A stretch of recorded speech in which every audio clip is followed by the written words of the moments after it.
ನಮಸ್ಕಾರ ಪ್ರೀತಿಯ ವೀಕ್ಷಕರೇ, welcome back to government jobs news Shashikala YouTube ಚಾನಲ್ಗೆ ಸ್ವಾಗತ. ಇವತ್ತಿನ ಉದ್ಯೋಗದ ಮಾಹಿತಿ ಈ ರೀತಿಯಾಗಿದೆ. ಪಂಜಾಬ್ ನ್ಯಾಷನಲ್ ಬ್ಯಾಂಕ್ ಬೃಹತ್ ನೇಮಕಾತಿ 2026 ಇಲಾಖೆಯಲ್ಲಿ ಖಾಲಿ ಇರುವ 5138 ಹುದ್ದೆಗಳಿಗೆ ಆಸಕ್ತಿ ಹಾಗೂ ಅರ್ಹತೆ ಪಡೆದ ಕರ್ನಾಟಕದ ಪುರುಷ ಮತ್ತು ಮಹಿಳಾ ಅಭ್ಯರ್ಥಿಗಳಿಂದ ಅಪ್ರೆಂಟಿಸ್ ಹುದ್ದೆಗಳಿಗೆ ಅರ್ಜಿ ಆಹ್ವಾನಿಸಲಾಗಿದೆ. ಆಪರೇಟಿವ್ ಹುದ್ದೆಗಳಿಗೆ ಅರ್ಜಿ ಸಲ್ಲಿಸಲು ಬಯಸುವ ಅಭ್ಯರ್ಥಿಗಳು ಪದವಿಯಲ್ಲಿ ತೇರ್ಗಡೆ ಹೊಂದಿರಬೇಕು ಹಾಗೂ ಕನಿಷ್ಠ 20 ವರ್ಷ ಗರಿಷ್ಠ 28 ವರ್ಷ ವಯೋಮಿತಿ ಹೊಂದಿರಬೇಕು. ಪಂಜಾಬ್ ನ್ಯಾಷನಲ್ ಬ್ಯಾಂಕ್ ಇಲಾಖೆಯ ಹುದ್ದೆಗಳಿಗೆ ಸಂಬಂಧಿಸಿದ ಹೆಚ್ಚಿನ ವಿವರ ಈ ಕೆಳಗಿನಂತೆ ವಿವರಿಸಲಾಗಿದೆ.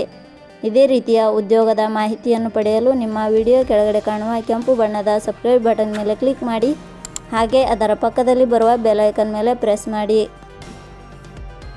ಇಲಾಖೆ ಹೆಸರು ಪಂಜಾಬ್ ನ್ಯಾಷನಲ್ ಬ್ಯಾಂಕ್.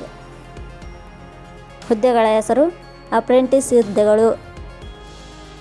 ಒಟ್ಟು ಹುದ್ದೆಗಳ ಸಂಖ್ಯೆ ಇಲಾಖೆಯಲ್ಲಿ 5138 ಹುದ್ದೆಗಳು ಖಾಲಿ ಇವೆ. ಶೈಕ್ಷಣಿಕ ವಿದ್ಯಾರ್ಹತೆ. ಹುದ್ದೆಗಳಿಗೆ ಅರ್ಜಿ ಸಲ್ಲಿಸಲು ಬಯಸುವ ಅಭ್ಯರ್ಥಿಗಳು ಮಾನ್ಯತೆ ಪಡೆದ ವಿಶ್ವವಿದ್ಯಾಲಯದಿಂದ ಪದವಿ ಶೈಕ್ಷಣಿಕ ಅರ್ಹತೆ ಪಡೆದಿರಬೇಕು. ಹುದ್ದೆಗಳಿಗೆ ಸಂಬಂಧಿಸಿದ ನೋಟಿಫಿಕೇಷನ್ ಲಿಂಕ್ ನಮ್ಮ ಟೆಲಿಗ್ರಾಮ್ ಚಾನಲಲ್ಲಿ ನೀಡಲಾಗಿದೆ. ಅಲ್ಲಿಂದ ಡೌನ್ಲೋಡ್ ಮಾಡಿಕೊಂಡು ಹೆಚ್ಚಿನ ಮಾಹಿತಿ ತಿಳಿದುಕೊಳ್ಳಬಹುದು. ವಯೋಮಿತಿ. ಹುದ್ದೆಗಳಿಗೆ ಅನುಗುಣವಾಗಿ ಕನಿಷ್ಠ 20 ವರ್ಷ ಗರಿಷ್ಠ 28 ವರ್ಷ ನಿಗದಿಪಡಿಸಲಾಗಿದೆ. ವಯೋಮಿತಿ ಸಡಿಲಿಕೆ ವಿವರಣೆ. ಪಂಜಾಬ್ ನ್ಯಾಷನಲ್ ಬ್ಯಾಂಕ್ ಇಲಾಖೆಯ ನಿಯಮಗಳ ಅನುಸಾರ ವಯೋಮಿತಿಯಲ್ಲಿ ಸಡಿಲಿಕೆ ಇರುತ್ತದೆ. ವೇತನ ಶ್ರೇಣಿ.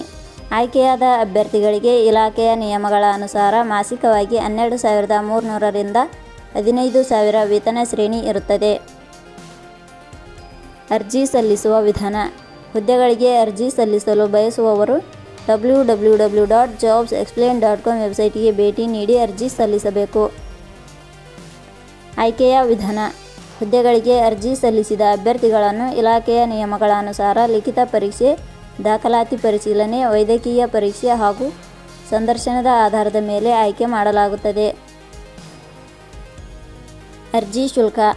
ಸಾಮಾನ್ಯ ವರ್ಗದ ಅಭ್ಯರ್ಥಿಗಳು ಹಾಗೂ 2A 2B 3A 3B ವರ್ಗದವರಿಗೆ 944 ರೂಪಾಯಿ, SC/ST ಅಭ್ಯರ್ಥಿಗಳು ಹಾಗೂ ಅಂಗವಿಕಲ ಅಭ್ಯರ್ಥಿಗಳಿಗೆ 236 ರೂಪಾಯಿ. ಉದ್ಯೋಗದ ಸ್ಥಳ ಕರ್ನಾಟಕ. ಪ್ರಮುಖ ದಿನಾಂಕಗಳು. ಅರ್ಜಿ ಸಲ್ಲಿಕೆ ಆರಂಭದ ದಿನಾಂಕ 8/2/2026. ಅರ್ಜಿ ಸಲ್ಲಿಕೆಯ ಕೊನೆಯ ದಿನಾಂಕ 24 ಫೆಬ್ರವರಿ 2026. ಕೊನೆಯ ಪದಗಳು. ನಾವು ನೀಡಿರುವ ಈ ಉದ್ಯೋಗದ ಮಾಹಿತಿ ಇಷ್ಟವಾಗಿದ್ದರೆ ಮಾಹಿತಿಯನ್ನು ಎಲ್ಲರಿಗೂ ಶೇರ್ ಮಾಡಿ. ಧನ್ಯವಾದಗಳು.